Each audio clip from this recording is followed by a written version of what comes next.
제18화 고려초기 무신의 난, 김운 최질이 난. 1014년 음력 11월에 발생한 김운 최질이 난에서 고려는 무엇을 배웠을까요? 고려는 거란과의 전쟁을 겪은 후 다가올 국난에 대비하느라 나라 재정이 공공해졌습니다. 그러자 중추원에서 경군에 영업전을 거두어 백관이 녹봉에 충당하게 하였습니다. 이를 불공평하게 여긴 무신들이 골기하여 영업전 몰수를 주동한 문신유배를 관철시켰습니다. 또 국왕인 현종을 겁박하여 무신들이 문관직을 겸하는 것을 허락받은 것입니다. 자기 세상을 만난 무신들이 방자해지자 분노한 이자림이 현종의 측근인 김맹에게 계책을 제안하였습니다. 왕께서는 어찌 운몽지유를 본받지 않으시는가? 김맹이 이 계책을 현종에게 은밀히 아뢰었고 현종은 이를 수락하였습니다. 현종은 먼저 함정을 파기 위하여 이자림을 서경유수 판관에 제수하였습니다. 항고조 유방이 한신과의 전면전 대신 운몽으로 행차하여 인사차 방문한 한신을 간단하게 체포한 고사를 따른 것입니다. 현종은 1015년 음력 3월 서경이 장락궁에서 잔치를 베풀어 무관들을 취하게 만들었고 이 틈을 노려 이자림은 총 19명을 처형하였습니다.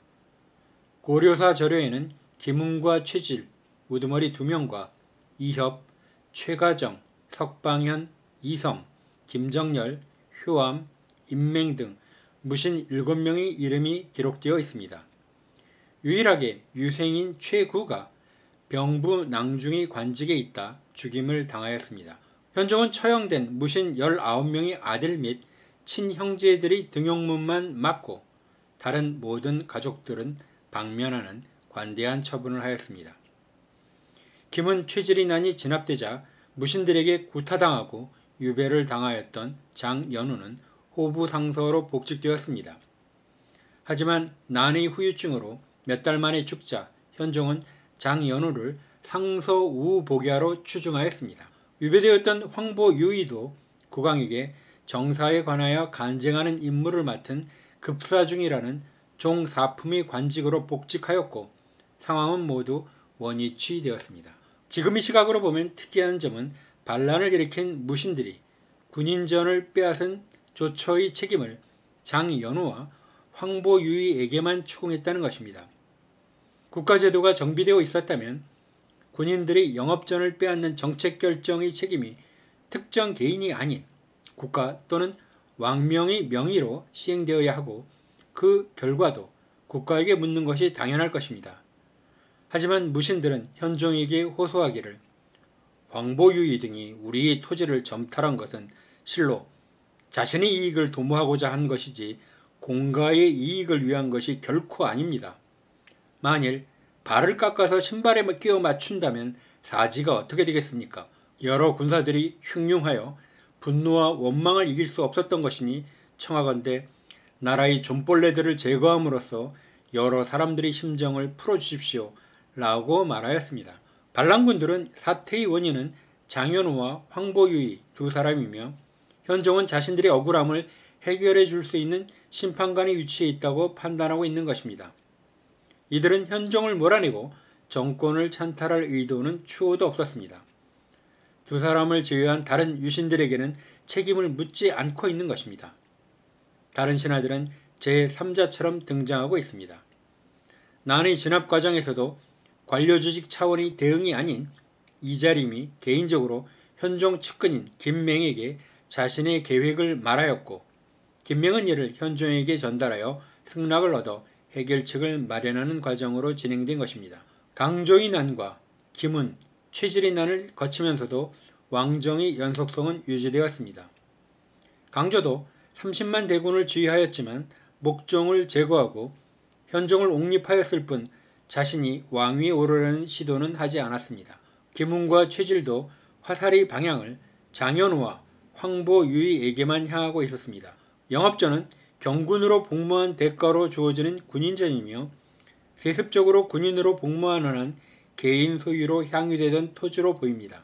경군이 모두 영업전을 소유했다고는 볼 수 없으나 직업 군인인 경우 자신이 원 소유지를 영업전이란 명목으로 사적으로 지배하고 있었습니다. 실질적으로 조세부과가 면제되었던 군인전에 전조를 부과했던 조처가 영업전을 빼앗는 조처로 받아들여졌을 것입니다. 고려시대까지는 소유권과 수조권은 분화되지 않은 채로 각각 토지 소유관념으로 인식되었고 소유자와 마찬가지로 수조권자도 토지 주인으로 여겨지던 시대였습니다. 그러므로 수조권 회수가 토지를 빼앗기는 것으로 여겨졌을 것입니다. 반란군들은 권력을 장악한 다음 이를 담당하는 관청인 삼사를 현종이 형식적인 허락을 받은 다음 명칭부터 도종서로 개명하고 담당 관리도 무신들이 맡도록 자신들이 관할하에 두었습니다. 현종 5년 반란에 실패한 이후 현종 14년에 도종서는 다시 삼사로 명칭이 복구됩니다. 영업전을 회수당하기 전까지 두 장소는 고려의 충직한 장군들이었습니다.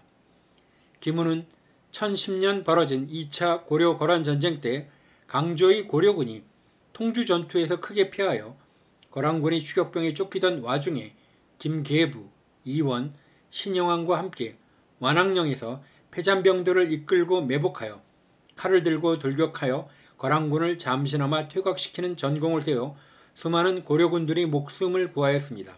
완한령 전투에서의 이러한 공로로 그는 전후 상장군으로 승진하였습니다. 최질은 2차 고려-거란전쟁에서 강조군이 통주에서 크게 패하자 당시 거란군이 항복한 고려장수 노전과 거란장수 마소를 사신으로 보내어 항복을 권유하자 성내 민심이 우왕좌왕하였지만 최질은 왕숙과 함께 노전과 마소를 포로로 잡고 거란군에 계속 항전할 것을 주장하였습니다. 결국 항전론을 관철시킨 최질은 다른 장수들과 더불어 통주를 끝까지 지켜내는 큰 공을 세웠던 것입니다. 두 장수들은 거란 2차 침략 전쟁에서의 공헌으로 상장군까지 승진하였지만 아직 무관직에 머무를 뿐 고위직이 가능한 문관직을 얻지 못한 것을 불만으로 여기고 있었습니다. 장수들의 입장에서는 자신들이 공주에게 비하면 부당한 대우를 받고 있다고 여겼던 것입니다. 그들의 입장에서는 전쟁의 최전선에서 싸우는 자신들보다 현종을 호종하며 후방으로 몽진을 갔던 문신들이 중요한 결정을 하고 있는 현실에 불만이 있었던 것입니다. 김훈과 최질은 1015년 4개월간 권력을 행사하다 결국 진압되었고 역적으로 낙인이 찍혔습니다. 하지만 150년 후인 1170년 반란을 일으킨 무신들은 당대 임금인 의종을 죽였고 명종, 신종, 강종, 고종, 원종의 즉위와 폐위를 입맛에 따라 하였습니다. 무신들을 무시하며 국왕과 향락을 누리던 문신들은 무신정변 이후 무신의 식객 자리를 기웃거리는 존재가 되었습니다. 정권을 잡았던 무신들도 100년간 권력을 누리며 자신들의 시대를 즐겼지만 도도한 세계사의 흐름에서 벗어날 수는 없었습니다. 강화도를 벗어나지 못했던 무신 정권은 세계를 정복한 몽골과 혼인관계를 맺은 고려 왕실에 밀려 100년 만에 역사의 전면에서 사라지고 말았습니다.